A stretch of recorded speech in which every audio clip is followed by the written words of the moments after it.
Starting though. Sure. Om Sahana Bhavatu Sahano Bhunaktu Sahaviryam Karavavahai Tejasvinavadhitamastu ma vidvishavahai. Om Shanti Shanti Shanti.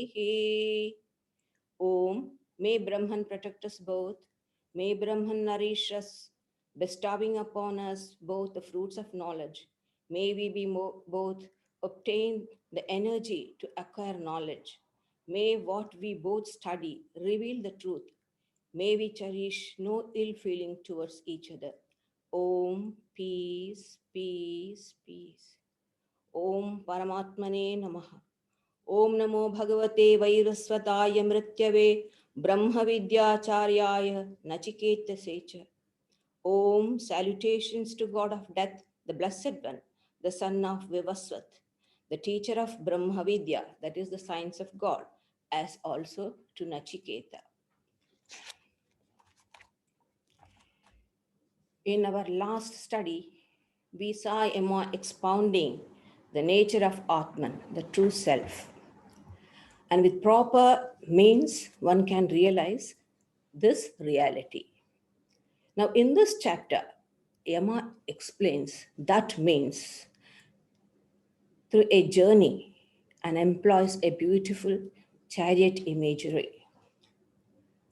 And he says,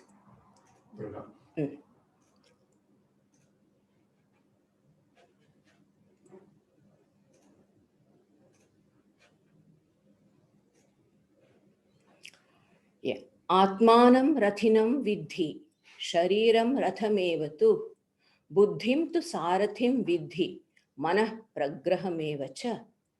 Know the Atman as the master within the chariot, and the body verily as the chariot.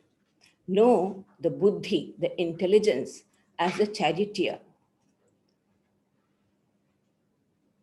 and the mind, the reins. Sorry. Okay? Carry on. Both the verses I will finish it and then we'll go to the explanation. Indriyani hayanyahu vishayansteshu gocharan atmendriya manoyuktam bhoktityahur manishinaha. The next verse says, the sense organs, they say, are the horses, and the road for them are the sense objects. The wise call the Atman, the enjoyer or experiencer, when it is united with the body, senses, and mind. You can make the chariot big. The chariot, can you make it big, that picture? Bigger? Can't? Okay, it's okay. Okay. We see here Yama comparing the body to the chariot and the horses to the senses, the rein to the mind, the charioteer to the buddhi, and the rider to be the self. Now, the road as the sense objects. The horses left to themselves, they go around enjoying. And the body is there, but the body gets motivation through the senses. If the horses are yoked to the chariot and reined, then the horse's movement subserves somebody's purpose other than themselves. Left to them, they would go and enjoy. There, at that state, the life remains at a very low level. Just enjoyment, excitement, and exhaustion. And by themselves, they may survive. They are useful for survival, the physical, but they don't contribute to our evolution. Absolutely no contribution will be there. So many people, we come, live, eat, drink, go, die, finished. Nothing else. We came and we went. So that happens. But when the horses are yoked to the chariot and reined, and of course, reins involve the charioteer, then they serve the purpose of someone other than themselves. And the charioteer himself is not the end of the journey or end of the scenario. There's someone else. He is working for someone else. So that is the master of the chariot. And Yama said, know the Atman to be the master of the chariot. So Atman, we know, is pure, all-pervading, ever-free. As such, there is no journey for it. But journey is a fact. It's a fact of experience. But journey means it involves some sort of fulfillment. We are not happy with ourselves at home, so we go on a journey to get some sort of satisfaction. So from some sort of unfulfillment is there. We keenly feel it. We are keenly aware of our limitation, our unfulfillment. So we go out for the fulfillment. So this journey is from unfulfillment to fulfillment, from wretchedness to blessedness. So then who is journeying? The Atman by itself has no need for a journey at all. But there's a subject in it who is experiencing that. Yama calls, he is the one who, when associated with the body, senses, and mind, he is called as bhokta, or the enjoyer. This enjoyer is the individual self. It's a unique entity. It is a combination of consciousness and unconsciousness, matter and spirit, which the scriptures call, it's a knot. It's a knot. Spirit and the matter. So within us, we feel there's something wonderful within us. We understand it, but at the same time, our limitations, finitude is so much on us. So we undertake this journey. So this is the journey. See, the 5 horses or all this, these are the organs of perception. The body is a center where the organs of perception, organs of action are involved, and tremendous activity takes place. A lot of action is taking place. The mind is the rein. The verse says, mind is a very, indecisive thing. Indecisiveness. It studies the pros and cons, but is not having the capacity to take judgments. It's indecisive. But whereas the charioteer, the buddhi is determinative faculty, they say. Buddhi is called as determinative faculty. That's how they describe the buddhi.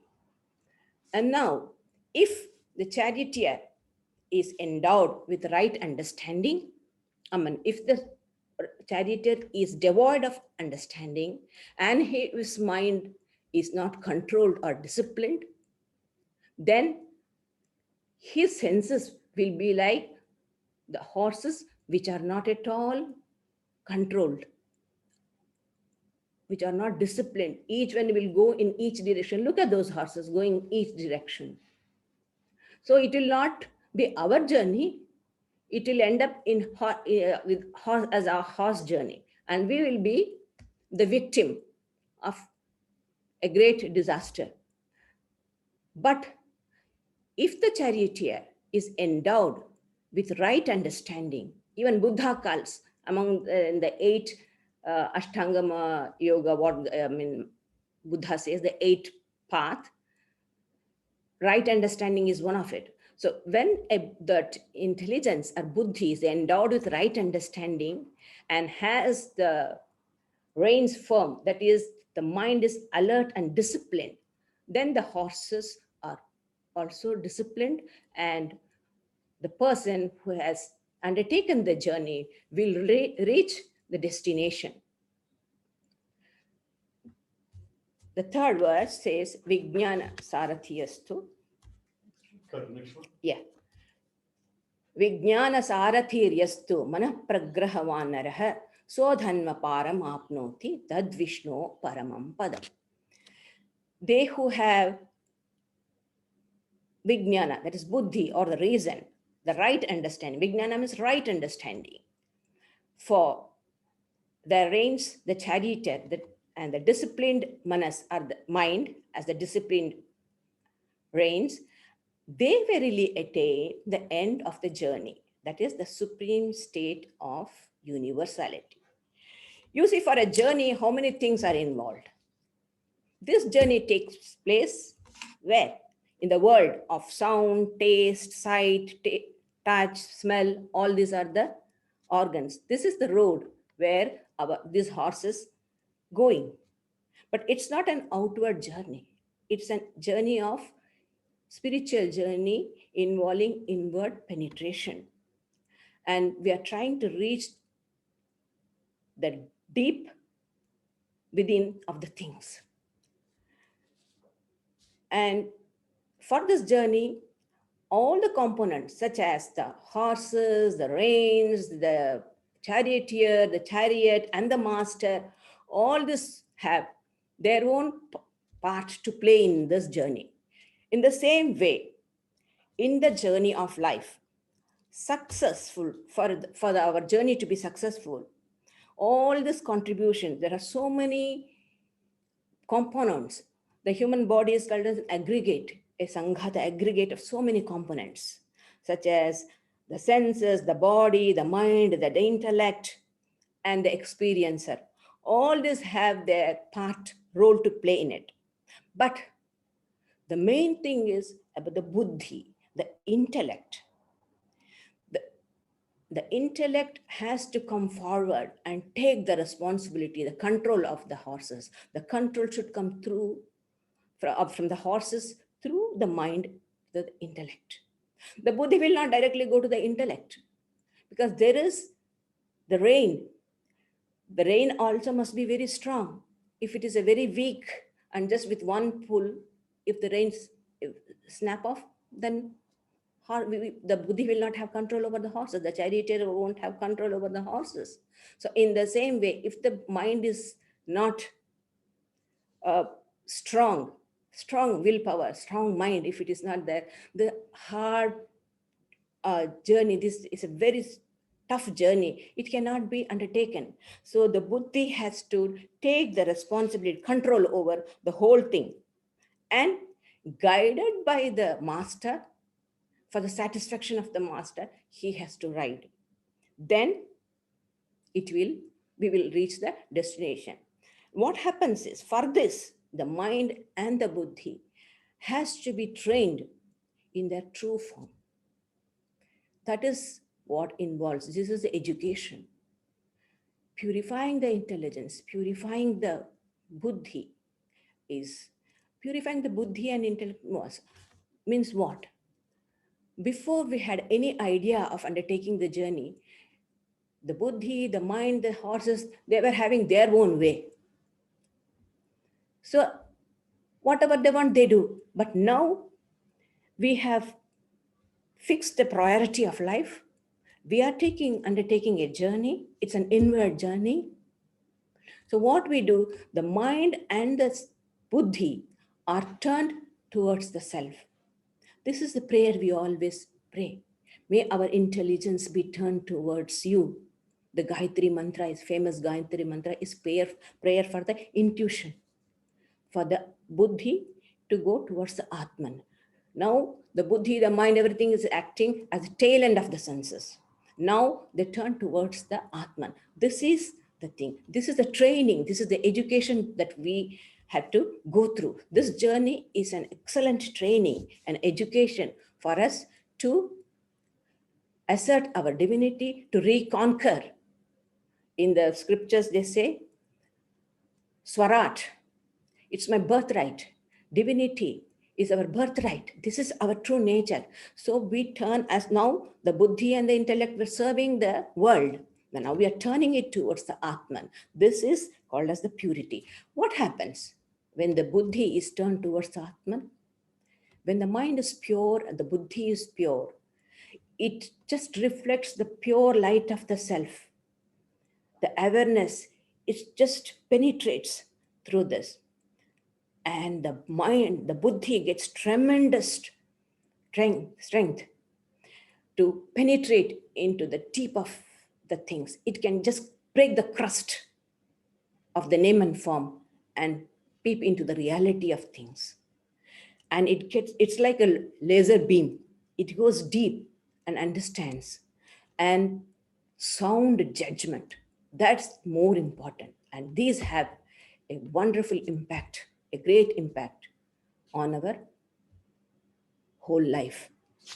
So when this type of charioteer, buddhi, takes control of our journey, our journey will end up in our destination, which is universality. What is that we are achieving? What is that we are striving for? We know a discrete individual existence is no existence at all. It's very painful. A separate existence cannot be there. So it is this infinite Atman within is provoking, it's making us to seek it. And we take a journey, and this is the lesson. When our life is dominated by senses, it remains at a very low state. Can't think of anything other than eating, drinking, and survival. That's it, nothing more. And when the mind dominates, mind being a highly volatile thing, our life experiences a swing from two extremes. Overjoyed, excitement, or complete depression. Such things happen, we see.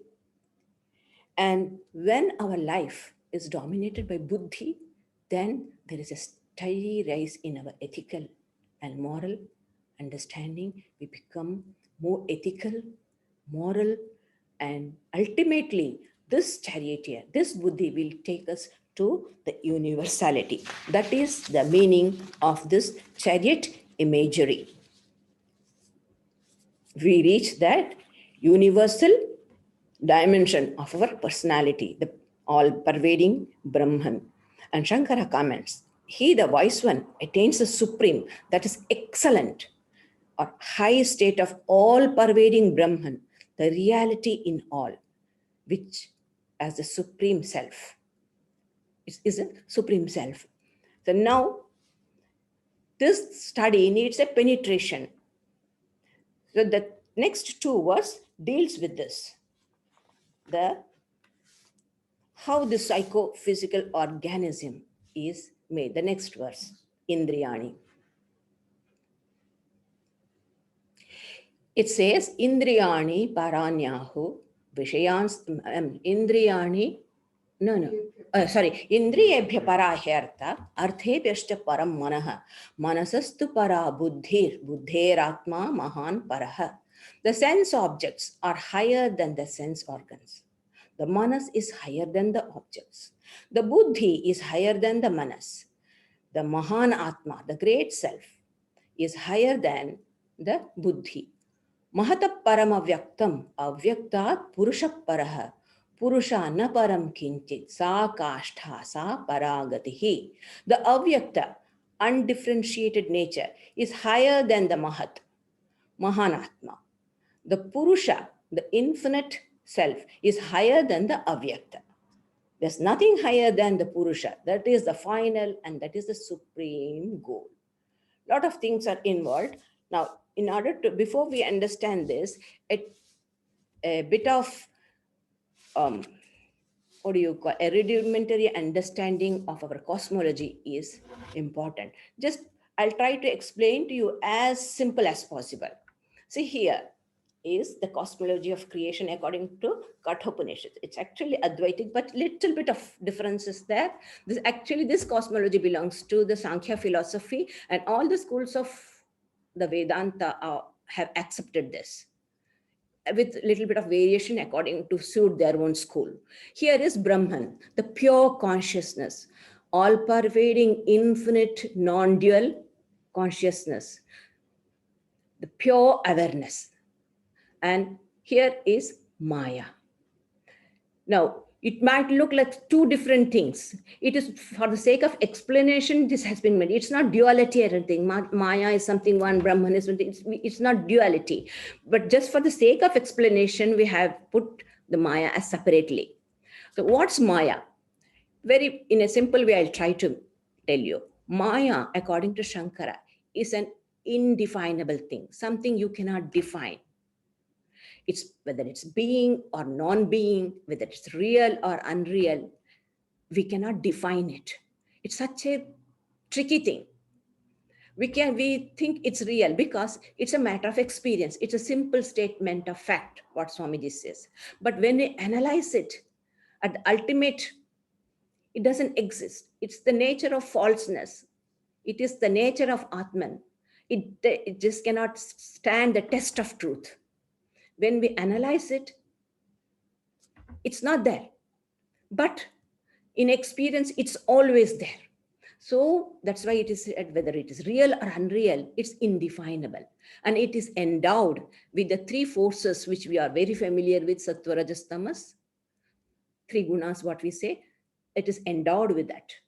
And all the elements, the whole manifested universe, all the observable universe which we saw in those videos in the last classes, all those are involved in it. It is in the seed form, just like a seed of a fig has a potential of the whole fig tree. So the whole manifested universe is involved in this, in a very subtle, unmanifest form. Its ideas are there. It's like a seed, a bean soaked in the water. It swells. It has all, but sprout hasn't come. It is a swelling stage. It has all the stuff in it. So that's why it's called as unmanifest. When Brahman gets identified with Maya, its first evolute is this avyakta. It's called unmanifest. All the ideas are there in it. It's just, everything is boiling. It's in it. It has not come out. All the elements, the five elements, primordial elements, and the three forces are all in this unmanifest. From there, the first evolute comes. It's like a sprout. When the sprout comes, that is the cosmic mind. And from there, next, this all is coming in descending order. So we are coming away from our center. So first comes unmanifest, then it comes the cosmic mind, and then comes the individual intelligence, then comes the mind, then the sense objects, the next in their nuclear dimension, the indriyas. There's another chapter, I'll show you the chart, small chart is there, the next chart. See, we finished that mind, then comes the sense objects and sense organs. Here, usually in the other charts, or when we study, we end up with sense organs. But here, Yama's thoughts is his evolution starts with objects. So we have put this. See, these primordial elements, these are in that avyakta we saw, the unmanifested, the first evolute, is all in the nuclear form. And now here, Yama told us the horses are the sense objects. Sound, touch, form, taste, smell. These are the primordial elements in their nuclear form. And corresponding to them, the sound has hearing, the touch has the sense organ, organ of touching, organ of seeing, organ of tasting, organ of smelling. It's not ear, skin, eyes, tongue, nose. These are nervous system. And these are the external instruments. The ear, skin, whatever we see, that's the external instrument. So these are.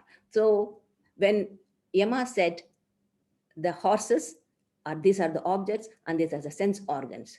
Now, here the two words he is using in this verse, what with artha. Artha means these are the sense objects.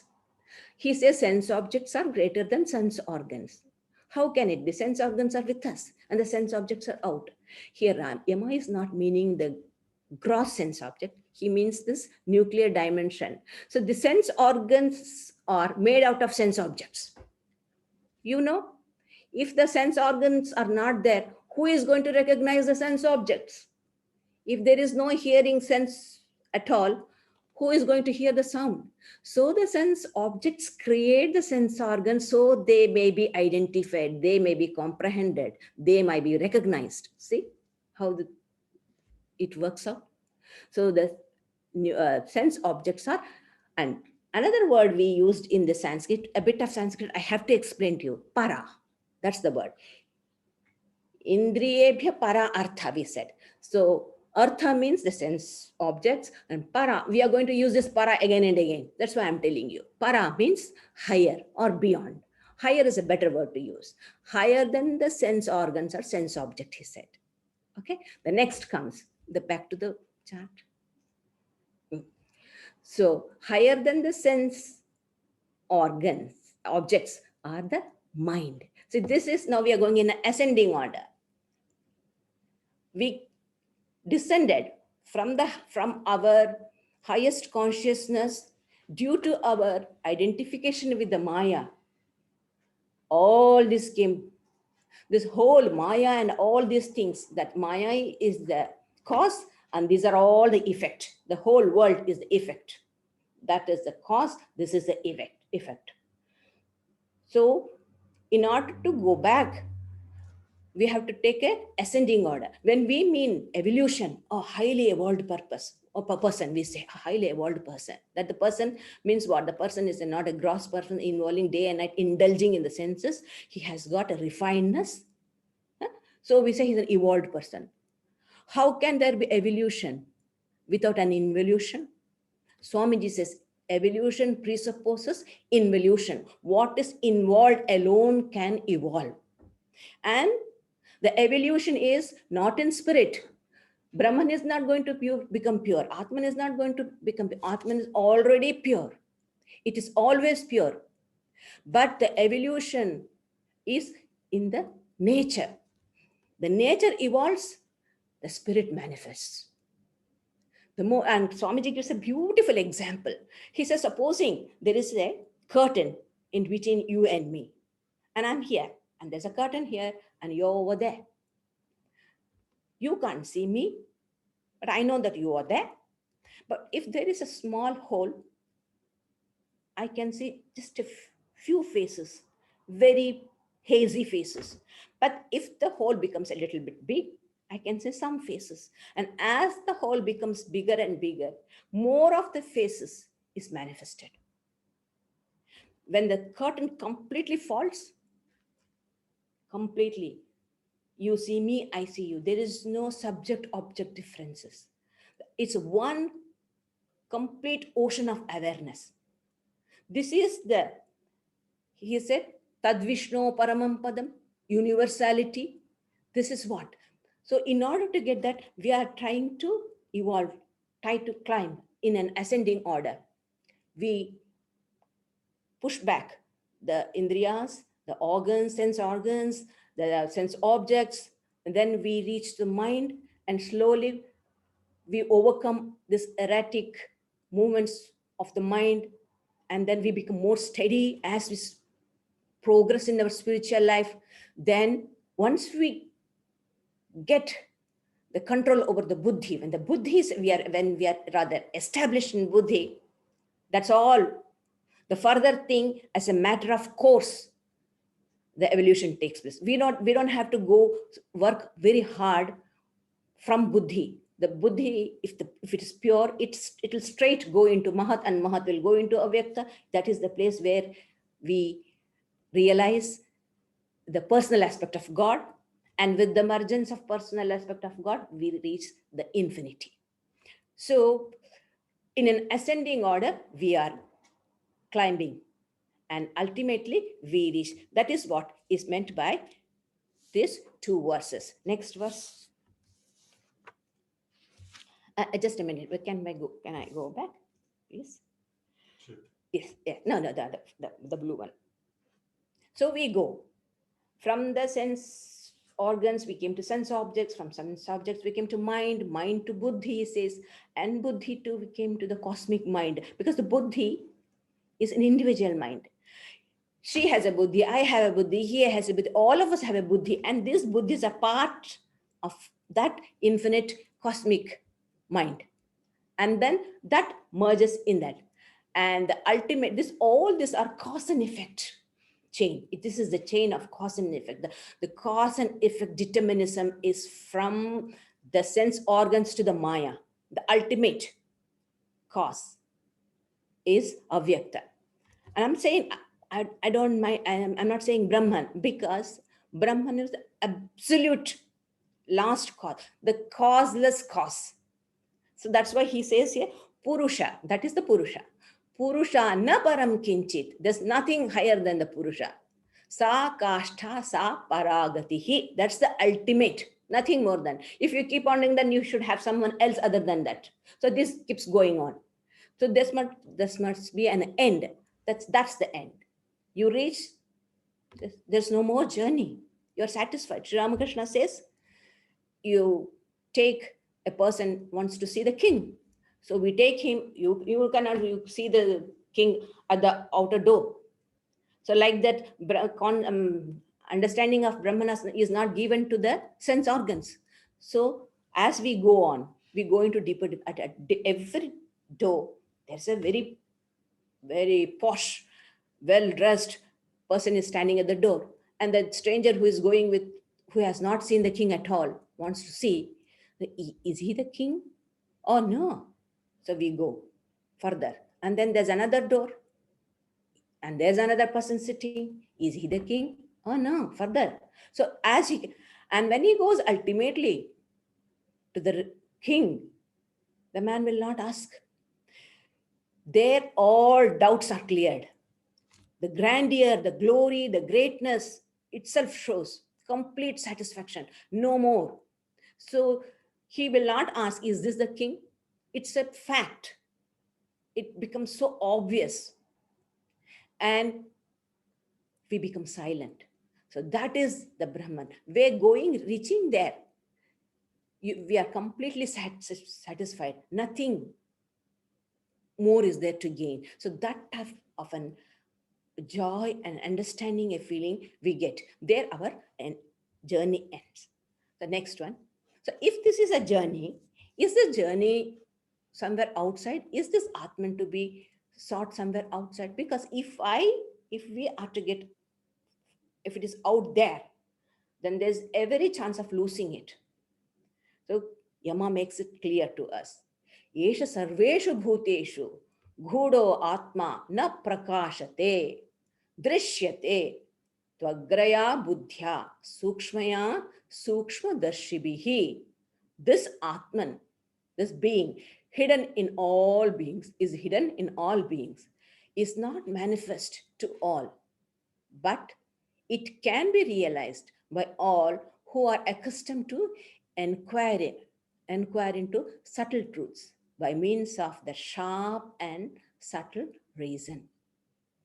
This Atman is not a privilege of some selected few, not only the monks and nuns and swamis and great souls, saints and sages. Oh no, everyone, it's a guru, all beings, from a blade of grass to Brahma, the creator. In everyone, this Atman is there. In all beings. It didn't say only this person has that, only the soul is there in a human being. No, from the grass to down to grass to Brahma, in everything it is there. But all are not equipped with the capacity to recognize, to feel, to understand this. Why?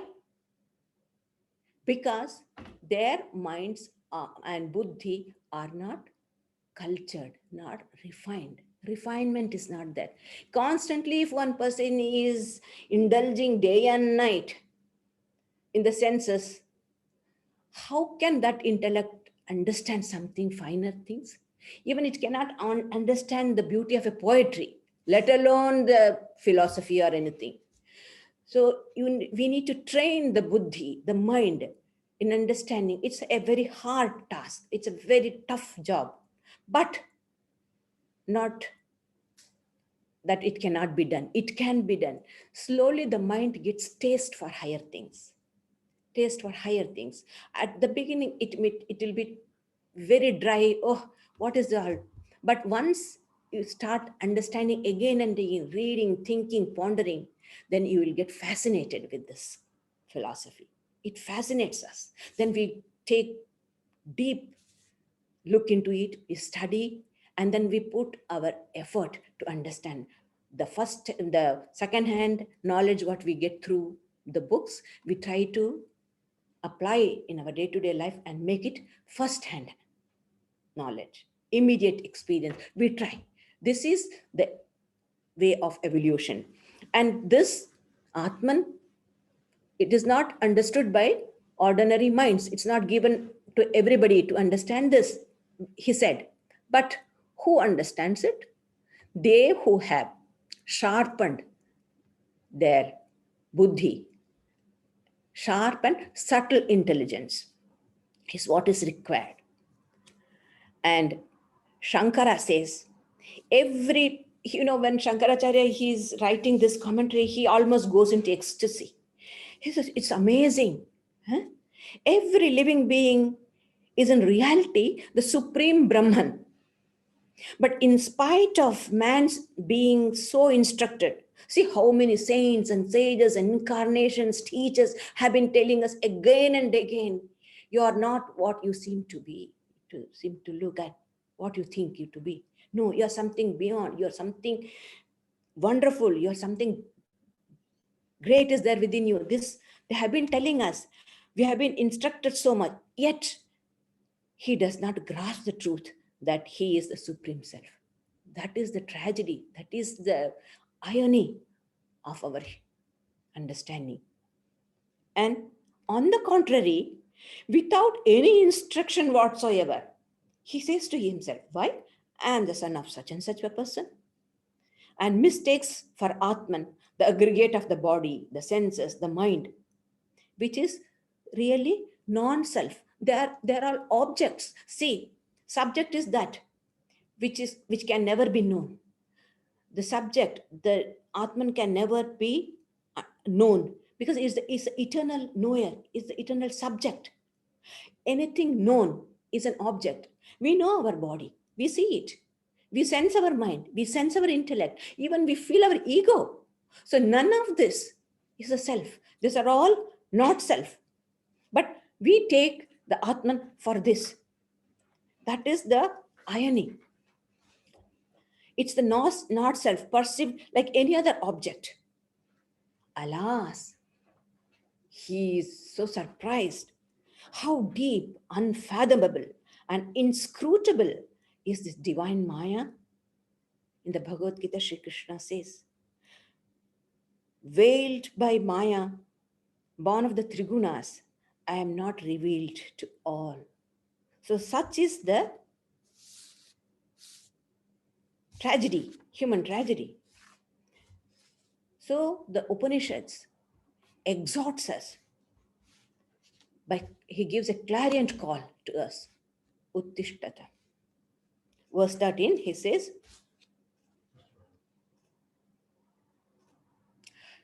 Uttishtata Jagrata. He says, Uttishtata Jagrata Prapyavaran Nibodhata Kshurasya Dhara Nishita Duratyaya Durgam Pathastat Kavayo Vadanti. Arise, awake, enlighten yourself by resorting to the great teachers. Like the sharp edge of a razor is that path. So say the sages, difficult to treat and hard to cross. Look at the wonderful picture. Somebody has designed it, so they do understand. So just imagine how hard the journey is. It's like walking on the razor edge. The Shruti, the scripture, the Upanishad is cautioning us. Don't take it easy. Don't think that it is easy. Because if we think that it is easy just by studying and reading, then we are fooling ourselves. We will not invest that much of effort if we take things easy. When we know that what we have to achieve is very hard, then we put all the effort. So the Upanishad is asking us to arise, to awake. Yama sends this clarion call for all of us to arise from this slumber of ignorance. What is the slumber of ignorance? We are happy. It's very cozy. It's very nice. So we go into deep sleep, slumber of ignorance. And he asks us to be awakened to our inalienable strength of this inborn divinity. Be aware of it. It won't do just to wake up. Be conscious, be alert. Eternal vigilance is the price of liberty, they say. So be vigilant, because we do not know. If we are not vigilant, we may slip and fall. So be vigilant. It's not enough for us to arise.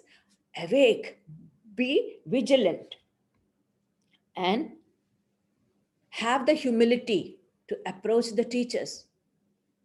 It's not mandatory to have the teachers, but when we feel this journey needs extra strength, extra help we should have that humility to seek the great ones and learn from them, because they have traversed all this path. They know the pitfalls, they know the dangers that are involved. They will caution us. You didn't have to fall and then learn your lessons. You can see and learn. Someone has fallen, so that means I can be on alert. I didn't have to learn an experience by falling myself. So learn through the experiences of other. Supposing somebody traveling, going in this path of spiritual, have a nasty fall. So we feel compassion for that person and learn the lesson from them. So their fall is a teaching for us, so that we do not do this mistake. So tremendous alertness is needed in this. If there is alertness, then even if the mind deviates a little bit, immediately the buddhi it'll whip. So our Swamiji used to say, Swami Vishuddhananda Maharaj, he used to say, merciless self-analysis is needed in the spiritual life. Sometimes we analyze people.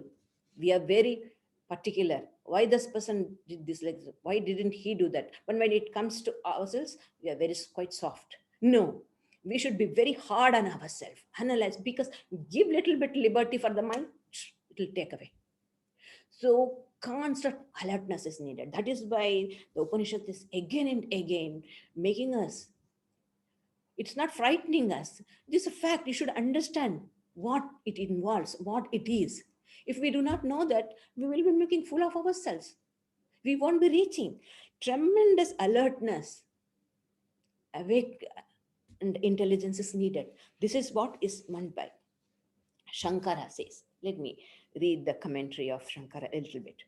Arise, O creatures, immersed in the sleep of beginningless ignorance. May you turn in the direction of the knowledge of the self. Awake from the sleep of unknowing, which is terrible and the seed of all troubles. Destroy it. How? By resorting to the great ones, the excellent teachers who have realized the truth, and instructed by them, realize for yourself the innermost Atman as I am that. It is not that I have Atman within. I am the Atman. It's not that we possess divinity within us. No, we are divinities holding the body. So that I am first the spirit, then I am holding this body. I will direct this body. I will direct this mind. So this is should be our position. This is not to be neglected. Hence, exhorts the Shruti. That is, Shruti means the Vedas, the Upanishad. Like a compassionate mother, since the truth to be known is such, can be realized only by the most subtle reason. So here, subtlety means what? Purity. So how do we get this purity? By constantly turning our mind and buddhi towards the Atman. Here, when we were studying about how the inner penetration was taken, I forgot to tell you something else. I told you about the para. I said we will be using this word para. Para means what? Higher. So what does this para, higher, means? How do we know that the mind or the buddhi is higher? Like, I'm going back to that because I forgot to tell you this. That is why. When we read that Indriyebhya para artha, that verse, we said that the sense objects are higher than the sense organs, and the sense organs are higher than them. What does higher mean? Shankara said there are 3 criterions to understand it: the subtlety, immensity, and inwardness. These are the 3 criterion in understanding the fineness, the highness of these things. An individual, the body is so gross, but look at the inner life of the person, the mind. It's so vast, it's so deep, and so is buddhi. So the deeper, it's like layers. The deeper the layer goes, the higher the layers, the finer the layers, it becomes fine, it becomes more pervasive or immense, and it is inward. It goes deeper and deeper and deeper. The Atman is not given to sense perception, it is given to buddhi. In the Gita, Sri Krishna said, it is not given to the senses, but the buddhi grasp, buddhi grahyam atindriyam, he said. The Atman is beyond the senses, but can be grasped through the buddhi, the pure buddhi. This is what we have got to learn, that the whole of this chapter is teaching us to discipline our body, mind, this organism, body, mind, intellect, and go towards the Atman. It's not that we are going to fast from now on. No eating, no drinking, no breathing. No, it cannot be. The body is there, it will work, the senses will go out, true. But indulgence is not good. There is a limit. Put a limit. You set the pace for the horses. They will not set the pace. The buddhi will set the pace. We will not allow the senses to do what they want. We will make the senses to do what we want. Only take those things which are good, which are conducive, which is for my well-being, for my spiritual well-being. So indulgence is bad. But as long as we have the body, the senses will work. That's how they do. But they should contribute to our evolution rather than drawing us away from our center of consciousness.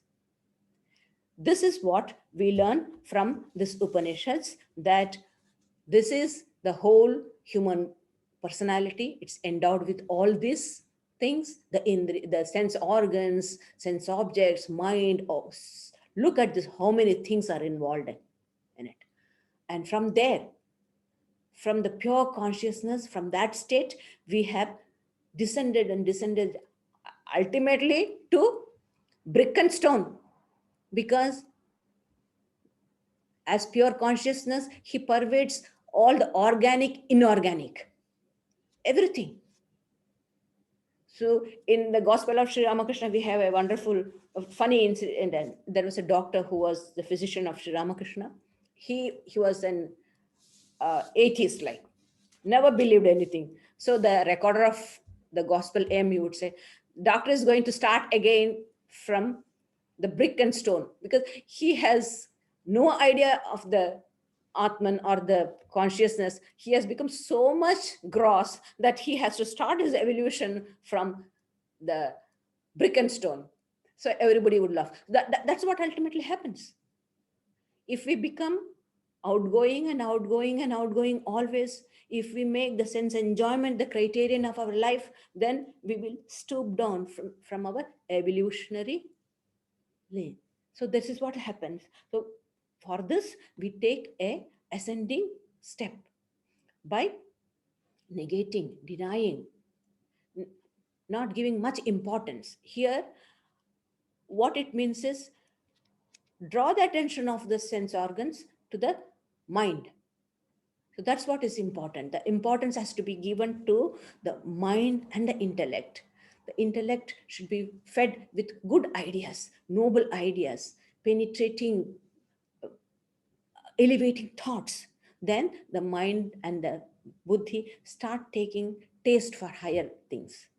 Then they become a help, and we will forge our journey towards the ultimate destination, which is the supreme universality, the infinite universe. We will all have to reach. That is our destination. We will be reaching. And finally, Emma says, that's one more verse, I think. Do we have time? Yeah. Just think. So, we echet vang manasi. So, how do we do it? So, realize that Atman, which is soundless. Just see the nature of Atman. He is going still deep.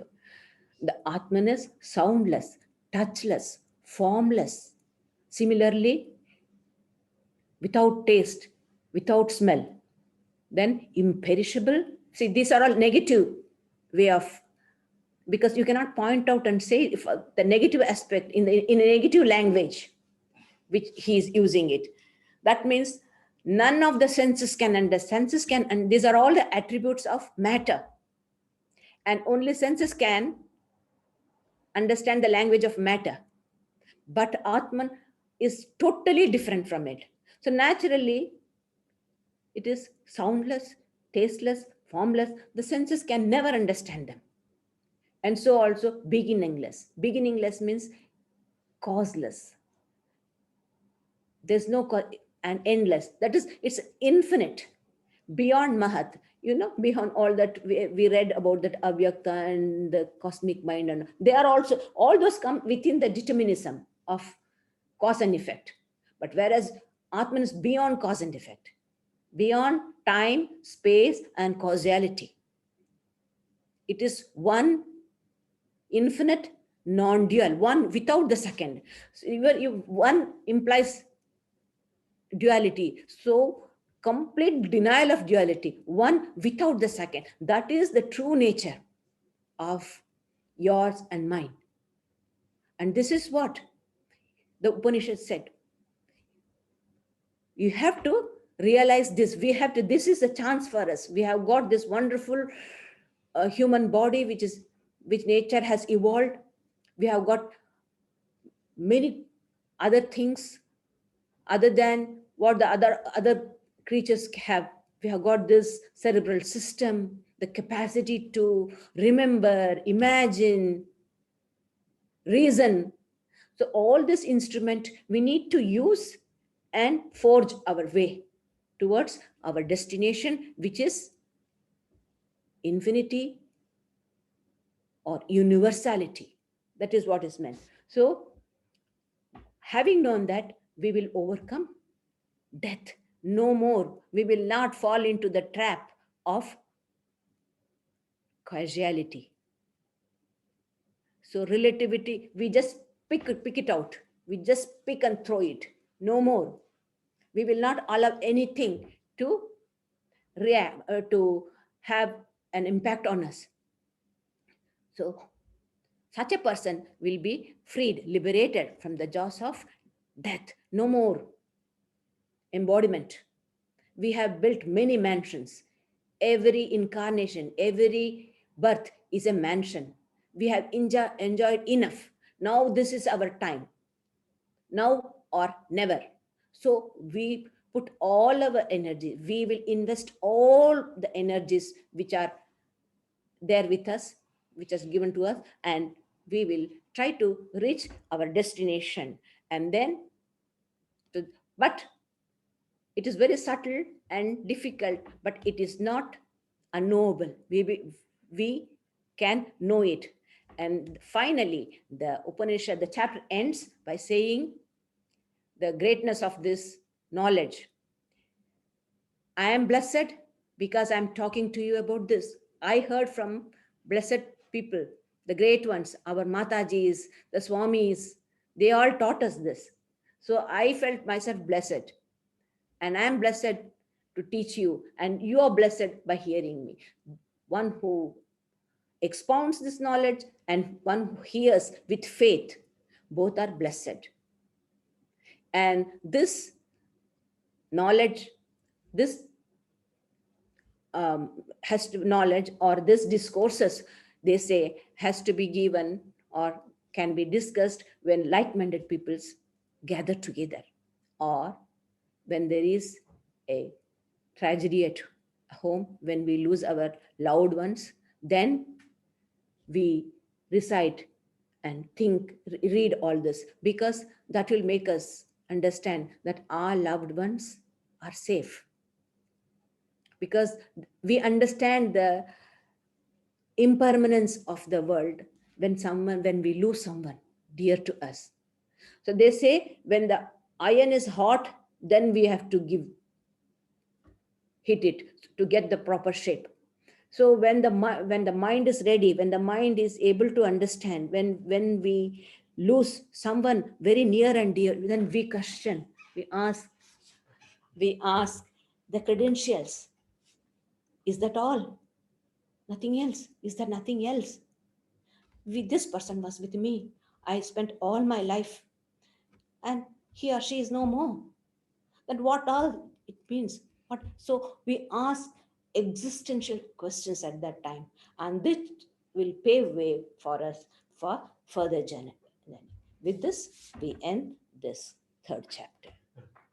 Maybe we'll see if there's any questions. I'll just Okay. put that slide up for a moment. Do we have So everybody, there is time for questions. If you wish to, you're quite welcome to ask questions.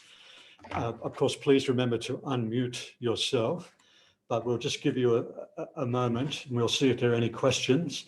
Otherwise, we'll conclude. I'll have some announcements to make. So we'll just give you a few moments to think about it, and we'll see if there's any questions coming through. Oh, yes, Fred. Yes, I have one question. The Atman is beyond the senses, therefore it's not matter. Matter is also interchangeable with energy according to Einstein, so therefore the Atman must be beyond energy as well. Is that correct? Yeah, you're right. Okay, that was the question. So the Atman is beyond anything that consists in our four-dimensional space-time universe. That which is beyond space and time. It is. So it's yeah. So it's kind of like a background to the whole thing, but it's not part of it in a way. No. So it is beyond space and time. That is why it is changeless. It's constant. Yes. Well, because the universe does change. Always subject to change. It's always changing. Yeah, that is why we call it samsara. Samsara means constantly moving, changing. So that is why. So this is beyond the world, beyond the observable world, universe. Yes. So it's beyond time. Conception of, the time cannot go there. So that is why death means change in time. So that does not, because the Atman is beyond time, beyond space, beyond causality. That's sort of it's like trying to understand what's well, black holes are kind of like beyond that as well, and we don't understand what goes on down there because all the laws of physics completely break down in that place. Yeah. Or just in that moment. It's actually, according to at least one writer, Piccioni, they're saying is that the Big Bang is actually not the initiation of the universe. It's actually slightly behind it, that there was a moment prior to the Big Bang. And it's in that point that we don't have any, the laws of physics completely break down and we don't know what's going on. Yeah. So it's almost like trying to understand that as well. Would that make sense? Yes, indeed. It In other is. words, like trying to understand what's just preceded the Big Bang, which is what's initiated the entire universe. Yeah, it's not given to us. It is not possible to understand that. At the most, still Big Bang. Don't know, but can never be. The scripture says you can fold the whole space and pack it, but still you will not understand the Atman, because it is so subtle, because it is beyond. It's even beyond space. Yeah. It's even beyond space. If you have to have Big Bang, it has to be in space, isn't it? Yes. Then What's created it? I mean, it's sort of like, it's like going beyond. Yeah. yes, That's the inquiry, isn't it? yeah, it's how nicely the sages have analyzed. Just analyze this whole psychophysical organism, you will get, because the truth is within us. It's not out there, it's within us. So penetration, that's why it's a microcosm and macrocosm are built on the same plane. If you understand this microcosm will be understood. We will understand that. So when the truth is so close to us, so near to us, within us, it's just an inward journey. We have come to away from the journey. So the immortal nature of our is there in all this. Senses are all pointing to that. Senses point to the mind points to the body, the intellect points to something higher. So it's like that, from the gross to subtle. Yep. Any more? Any other questions? I'm okay, thank you. Thank you. Good. Hello, I would like to ask a question. Yes, go ahead. That's okay. You talked earlier in your talk about purifying the Buddha, the intellect, the Buddhi. And I was just wondering if you could speak a little on that in practical terms. I mean, you talked about asserting our divinity. I'm just wondering if you could maybe speak on that practically a little. Yeah. Yes. Please. Yes. The thing is, the problem with us is this. Oh, sorry. The problem with is what is meant by impurity is we have built exclusively a wall around us, and we have cut ourselves from our universal nature. We have become individuals. A discrete individual is never happy, will never be safe. That is why we always feel this insecurity. So you see, always nature of a human being always to think of in terms of themselves. This is what in ordinary, in the moral or ethical, emotional language is selfishness. This selfishness puts a wall and makes me separate from the others. So this is how, so the moment I am an individual, that I see to all, my interest becomes more priority. I'm the priority there. So my concern is my enjoyment, my well-being, my, it goes. I'm going away from my center. So that is what is the impurity. And what happens? The moment I am an individual, then I have to work for my security. I have to work for my enjoyment. I have forgot my divinity. So I have taken myself to be the psychophysical organism. So my senses demand. There are the sense objects. Sense objects are drawing the senses. So I go, because of my ignorance of my true nature, the desires come. And to satisfy the desires, I work upon it. And Consequently, there is reaction. This is action and reaction, action and reaction. This goes on and on. This is called as the world. So when I get through the good fortune, by the grace of some higher power, some understanding or idea of this, then I try to analyze. I ask question, who am I? So I start working on it. That very working is, that understanding itself is starting of our purity. We are working on the purity of our mind. So from there, it's the fact you got the higher idea itself is a proof that the nature is now drawing you from where you are towards your center, and you work on it. We try to be less selfish, love, concern for others, compassion, all these ethical values we practice. Try to forget our individuality as much as possible. Try to feel ourselves connected with others. These are the practical aspects of purity, I'm saying.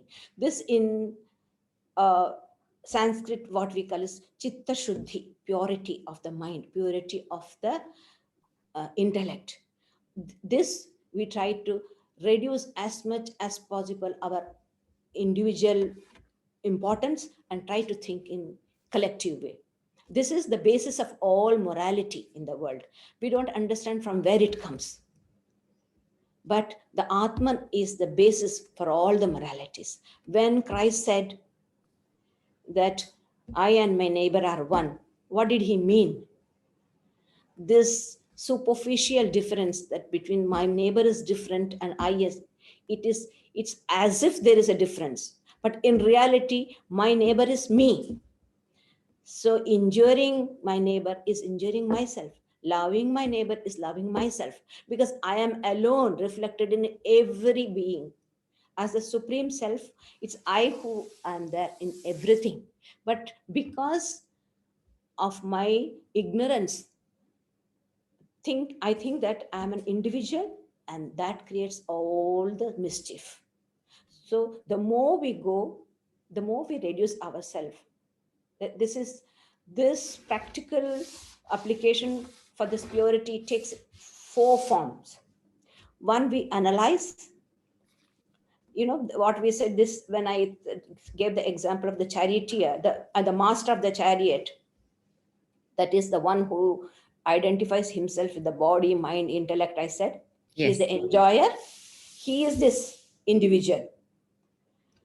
This individual is the lower self, which is called as the Jivatman, the individualized self. So this is the one which is creating all the problem. If that is gone, the universal self is always there. So how am I getting rid of this individuality or individual self is the 4 ways. Through analysis, that is this path of philosophy. Through service, that is self-sacrifice. I reduce my selfishness, and this is another path. And through self-surrender to a higher reality called God, and or by self-control, self-analysis, self-sacrifice, self-surrender, and self-control. These are the 4 paths. Right. Action, meditation, devotion, self-analysis. These are the 4th path. Through this path, we start purifying our mind. With all the 4 we can take and gain the purity of our buddhi. Once that is made, half the game is finished. Half the fight is finished.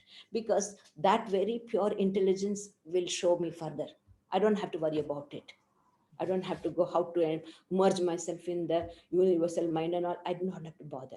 If I can make my mind pure, that's all the self effort we have to do. The further, then as a matter of course, things will be done. So this is the practical application.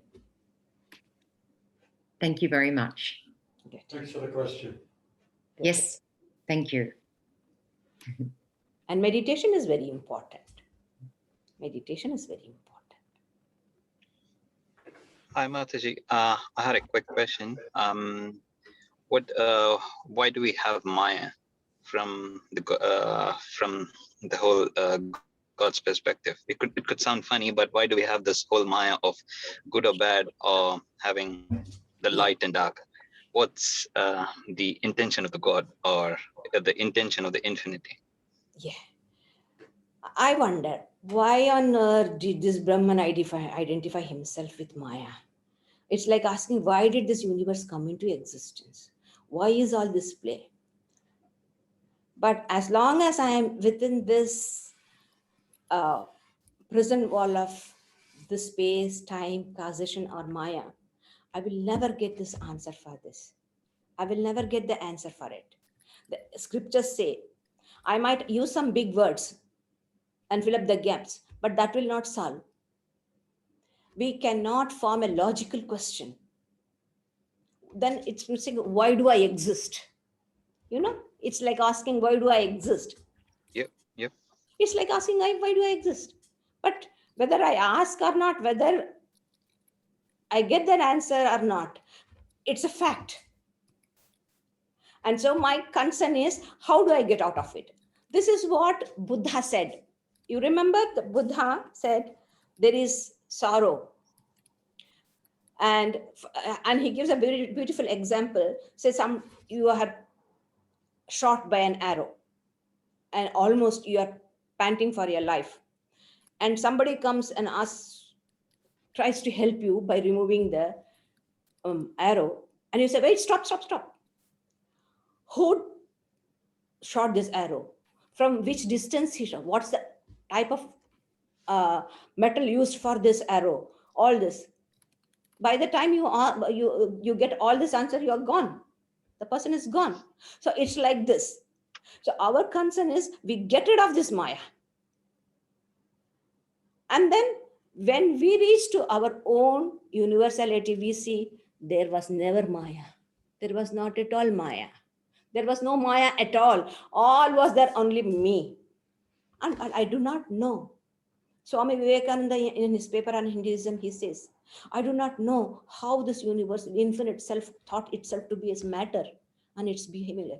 But every one of us in our consciousness, we know that we are body. So this is the bane, this is the tragedy. But the scripture says, I know the way how to get rid of. I do not know how I got it involved, but I know how the way to go, get out of it.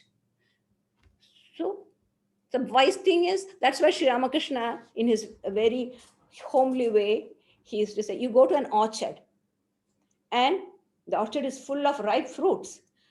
And instead of enjoying the fruits, we start counting how many fruits does a tree give. Count the fruits, count the leaf, count the branches, how powerful is it, what sort of manure is given in this. You are there for some time. Then the orchard owner will pull you out. But when you are here, you enjoy the fruits. So here is a limited time is given for me where I inhibit in this psychophysical organism. And here are the door for me to get out. So why don't I get out of it? Understand, find out where is the doorway. Where is the doorway is buddhi. There is in Punjab, we have got near Amritsar, there's one place called as Jallianwala Bagh. You must have heard it. In the history of India, it comes. Massacre had taken place during the British rule in India. And that it's a huge park, big park with high walls. I visited, I was surprised. Huge wall and big park, and having only one small narrow gate, only one small narrow gate. That gate was, that's the only exit, and that was occupied by the British soldiers, and they shot all those who were there. General Dyer, somebody, he took the opportunity, and there was a big meeting was going on. See, what I'm saying, it's such a narrow wall. The whole thing is covered with a wall and just with one narrow gate. When I entered that, I thought, this is like our body, this human being alive. So many bodies we have gone through in the course of evolution, from the amoeba to this human. I never got a door to get out of the organism. This human body is the only gate, organism where I have got a gate. That gate is the buddhi, the capacity to stand by myself apart and view myself as a spectator, as a witness of the whole function of this psychophysical organism. This the nature has given to me. So this is only I can say. Why Brahman identified with this Maya, and why the Maya is there, it's not a logical question. And the wise thing is, let me get out of it when I have got this opportunity. There's another funny way of saying this. Supposing you are blind and you are put into this type of a place where it's high wall without absolutely no exit, and one small exit enough for you to get out. Not even, you just can't go like this. You have to turn yourself and then go. So narrow. Somehow you have to squeeze and get out. Such a narrow gate is there. And you are blindfolded. And what do? The only thing way you can do is you start feeling the wall. Keep feeling the wall and start going from one end. So I said, I'm not saying you, let me take a human being. So when that person keeps going, the only way is exit is the small narrow. And the only way we can do is by touching the wall and wall. And as we come closer to the exit, a mosquito bites your leg. And immediately you put your hand and kill it. You miss that. And then again you go around. Again something else happens. You miss the road, that small narrow gate. Again you go around. This is what is happening. It's not just one creation, not one big bang.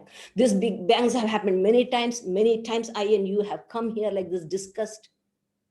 But we are smitten by the desire. So go around again. Go around again. So evolution and involution, evolution and involution. Sometimes we go down, again we rise. We go down, again we rise. This is going on. So when we have got this time, this opportunity with all this, let's make our journey. So this is what I can say. I do not know why Brahman identified with the Maya and why this Maya. Sorry, I don't know the answer. But I know that it can be overcome. Any more questions? Thank you so much.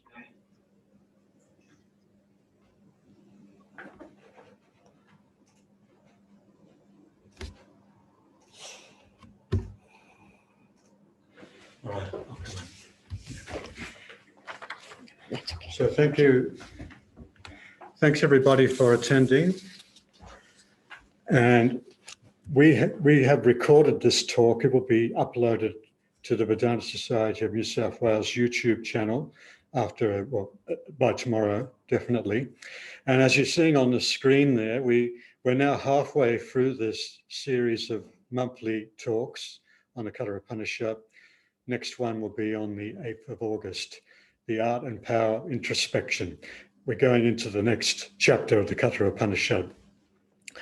And for in the meantime, with our ongoing activities, sadly, we being in Sydney, as you would expect, we're under lockdown. The Vedanta Hall is closed, which means we do not have the weekly yoga class on Thursday mornings. That, for the time being, is cancelled. Happily, due to technology, we can keep going via Zoom. And this coming Friday night, we have the fortnightly spiritual evening, and we're going to continue on the theme, The Science of Happiness, where we're tapping into a very good book by Swami Pravrajika Sridharaprana. It's a series of talks she gave, and we'll continue with that. And that's from 7:30 p.m. this coming Friday night. Next Sunday, again via Zoom, we will have the monthly talk on Raja Yoga, and that will be given by Pravrajika Sridharaprana from 11 a.m. There'll be her talk, and then there'll be some time for question and answer session after the talk. So that's from 11 a.m. next Sunday. I think we normally have a Vedanta book club meeting that was scheduled for next Sunday, but I think we're going to have to cancel that. Can't see we're going to be clear of all these lockdown conditions by then. And so once again, thank you for joining us. For all of us in Sydney, please keep safe, keep well. Bit of a trying time for us, but maybe a good time for some extra reflection. And yes, please get vaccinated. We've all got to do our part. That's our way out of this problem, surely. So hope to see you on Friday night, failing that next Sunday.